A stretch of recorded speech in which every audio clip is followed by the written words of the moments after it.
बहुत समय पहले की बात है। एक हरे भरे गांव में रामू नाम का एक मेहनती किसान रहता था।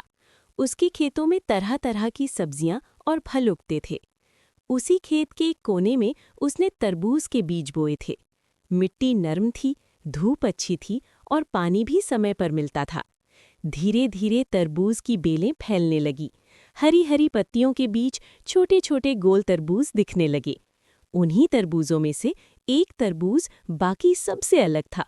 उसका रंग ज्यादा चमकीला था और वो बहुत जिज्ञासु था। उसे खेत की दुनिया जानने की बहुत इच्छा थी।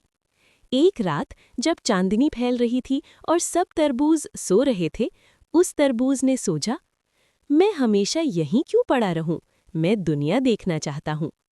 अचानक उसे लगा जैसे उसके नीचे की बेल धीरे धीरे हिल रही है।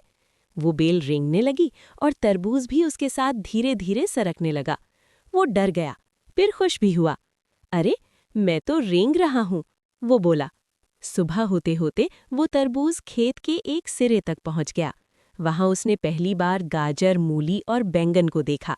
सब उसे देखकर हैरान रह गए। अरे तरबूज, तुम यहाँ कैसे? गाजर ने पूछा। तरबूज मुस्कुराया। मैं दुनिया देखना चाहता हूँ, इसलिए रेंग आया हूँ। फिर वो आगे बढ़ा। रास्ते में उसने एक छोटी चिड़िया को प्यासा देखा। तरबूज ने अपनी ठंडी छाया उसे दी। चिड़िया खुश हो गई और बोली, तुम बहुत अच्छे हो तरबूज। थोड़ी दूर जाकर उसने देखा कि मिट्टी सूखी है। वो वहीं रुक गया ताकि मिट्टी ठंडी रहे और पास के पौधों को राहत मिले। सब पौधे उसे धन्यवाद देने लगे। लेकिन शाम को किसान रामू खेत में आया। उसने देखा कि एक बड़ा तरबूज अपनी जगह से हटकर पड़ा है।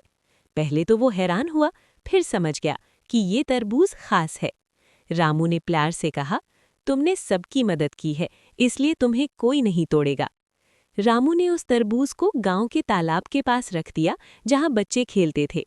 बच्चे उस रेंगते हुए तरबूज की कहानी सुनकर बहुत खुश होते और उससे सीख लेते कि दूसरों की मदद करना सबसे बड़ा गुण है।